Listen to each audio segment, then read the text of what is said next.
So since young people have questions, she wants us to see how the seriousness of this, and especially if they don't get answered, right? And so she quotes some various, well, let me just say studies to help bring this point home. So she says in one sociological study, teens were asked why they fell away from the religion in which they were raised, right? And nearly a third, 32%, said that they left the church because of doubts and questions. So that's kind of interesting, right? Why'd you fall away? Because I had doubts and questions. The teen told researchers it didn't make any sense anymore. Some stuff is too far-fetched for me to believe, and I think scientifically, and there is no real proof, and that sort of thing. Another study by David Kinnaman reports that 36% of young adults felt they could not ask life's most pressing questions in church. So not only did they have doubts and questions, they didn't feel like they could pursue them in church, in a religious atmosphere, right? As a result, 23% said that they had significant intellectual doubts about Christian teachings, right? So one would like to think that if you do have these doubts, about Christian teaching and that sort of thing, the church is the place that you would go to try to get those dealt with, right? But according to this, young people didn't feel like they could come to the church and have these questions answered, right? Boy, I wonder what they would think of the early church. Just what am I doing here again? All my Jewish family members went over here to this building on Sunday.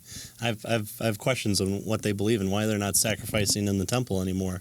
Can you explain that? Yeah. No. Sorry, we're just here. Accept it. It's part of what we do. We need 3 songs, a 35-minute sermon, no more, and then maybe shake hands and we're out. All right.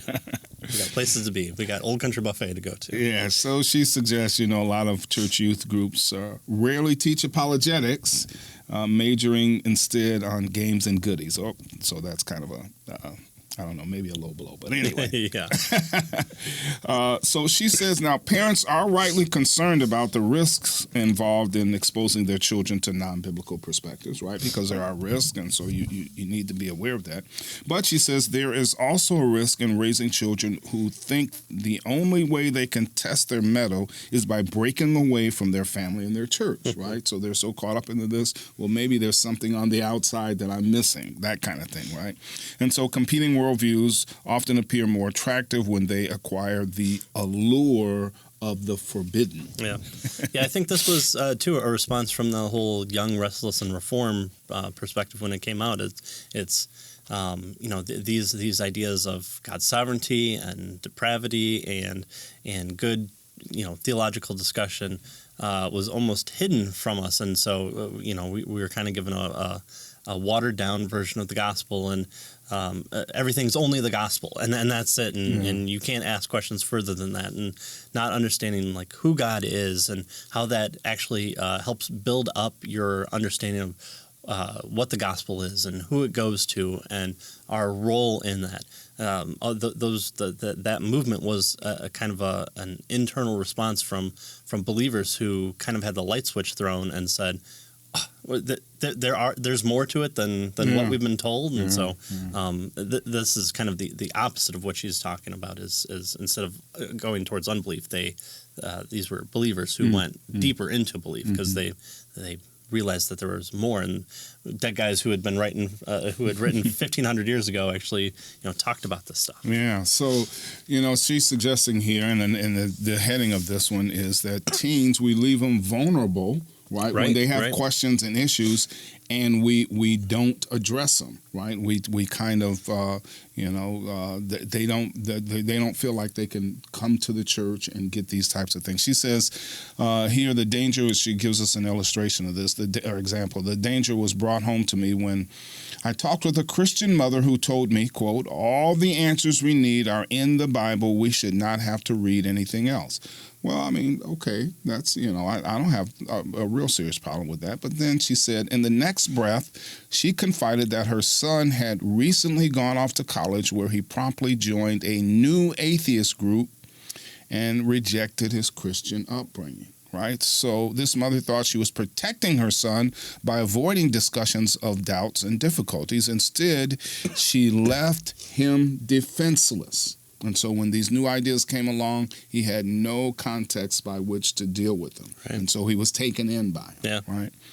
So that's her issue here. And so she wants us to understand that we need, as Christians, as the Christian church, we need to be able to equip our young people to deal with these various issues. Now, clearly, that's not the only reason that young people leave the church, right? I think the major reason is probably they weren't saved in the first place. I think that's a big one, yeah. Yeah. We shouldn't hold people underwater until they drown. Yeah. But I think it is an important reason, right? And we do need to deal with this, right? Yeah. And so she brings out this particular issue. Right. I like how she says here that exposing the mind to ideas is like exposing the body to germs. It's a way to build immunity. How many times have you heard, you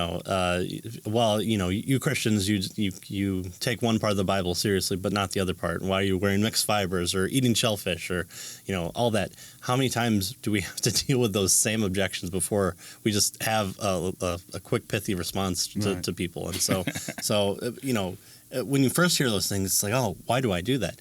There are answers. There are people that have written about it. There are people that have written a myriad of books to help explain it for who the type of person you are.